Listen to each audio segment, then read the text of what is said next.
In today's video, I'm going to teach you how to adjust timeline size in DaVinci Resolve. Getting comfortable with timeline zoom is one of the fastest ways to edit more precisely and navigate big projects without frustration. We'll walk through several reliable ways to zoom in and out, and I'll share a few practical tips so each method feels natural.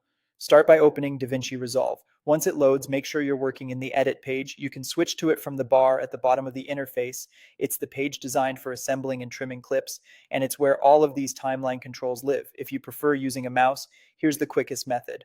Hold Alt on Windows or Option on Mac and scroll your mouse wheel. Scrolling up zooms in on the timeline, and scrolling down zooms out.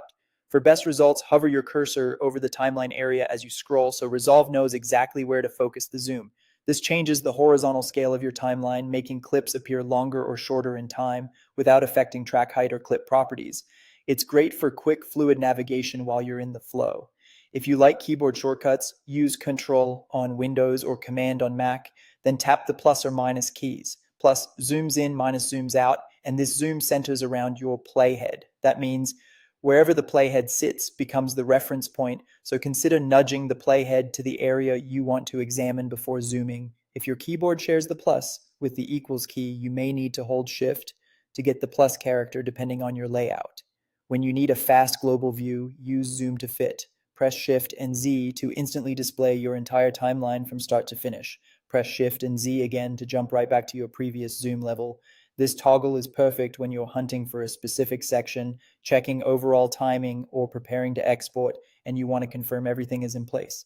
For a more visual on-screen control, look just above the timeline for the zoom slider with minus and plus icons. Drag the handle left to zoom out or right to zoom in. This is helpful if you like seeing the exact zoom amount change gradually, and it's easy to adjust with the mouse while your other hand stays on the keyboard. That's it. Open Resolve, head to the Edit page, then choose the method that matches your style. Alt or Option plus scroll, Control or Command with plus or minus, the Shift-Z toggle to fit, or the visual slider above the timeline. With a little practice, these will become second nature and make your edits cleaner and faster.